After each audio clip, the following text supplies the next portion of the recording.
মধ্যপ্রদেশের একজন বিজেপি নেতা গতকাল আমাদের পেহেলগামে যে আক্রমণ হয়েছিল সন্ত্রাসবাদীদের দ্বারা, তার ফলে যে যুদ্ধ পরিস্থিতি তৈরি হয়েছিল বা সন্ত্রাসবাদীদের নিকেশ করার জন্য পাকিস্তানে যে আক্রমণ হয়েছিল, সেই সমস্ত ব্যাপারটাই সাফল্যের সঙ্গে যখন ভারত শেষ করল, তাদের মধ্যে যাদের নাম উঠে আসছিল, যারা এই অপারেশনে সিন্দুর অপারেশনের মুখ্য ভূমিকা নিয়েছিলেন, সেই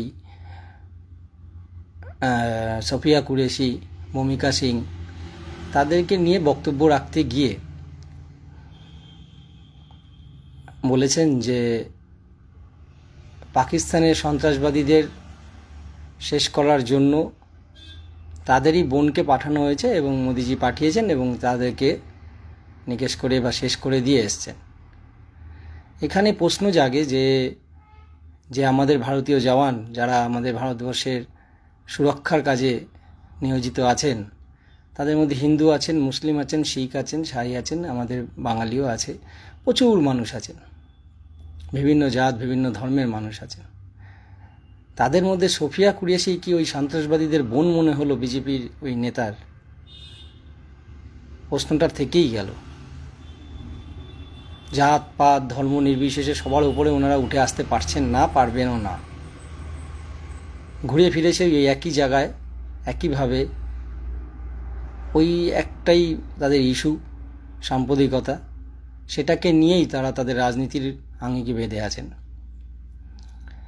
আমরা যারা দেশের বসবাস করি, আমাদের সুরক্ষার জন্য যারা ওখানে নিয়োজিত আছেন, তাদের মনোবল বাড়ানোর জন্য, তাদের মনোবলকে আরও যাতে আমাদের সুরক্ষা দিতে পারে, তাদের মনোবল সেই জায়গায় পৌঁছয়। যুদ্ধক্ষেত্রেও তারা কোনো সময় পিছিয়ে আসেন না, সরাসরি সঙ্গে সঙ্গে তারা পৌঁছে যান বর্ডারে। জিন্নিদের জীবনও অলরেডি আমরা 26 জন তো ওখানে ওরা হত্যা করেই ছিল, 28 জন, আর আমাদের 26 জন, আর আমাদের 28 জন সৈন্য এর মধ্যে বিভিন্ন জায়গায় বিভিন্ন সেক্টরে মারা গেছেন, শহীদের বলিদান হয়েছে।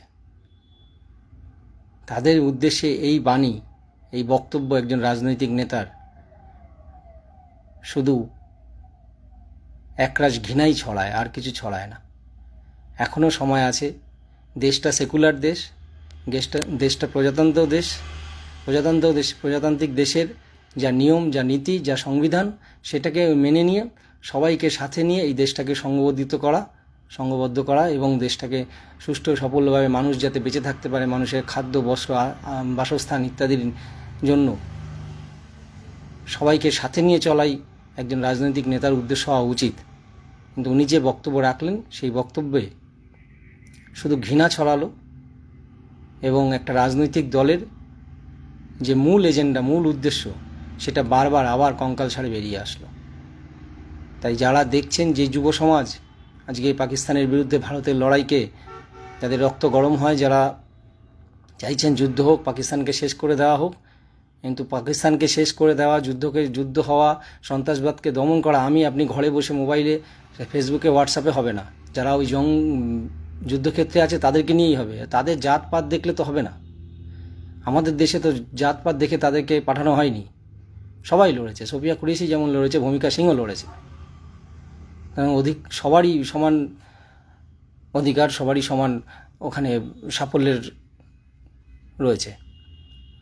তাই বিজেপি নেতাদের এই সমস্ত কথাবার্তা বন্ধ হোক, সাম্প্রদায়িক সম্প্রীতি বজায় রেখে দেশটা চলুক। সবার জন্য এই দেশ, যারা ভারতে থাকেন প্রত্যেকে ভারতবাসী, ভারত মাতার সন্তান, ভারতের জন্য লড়ছেন,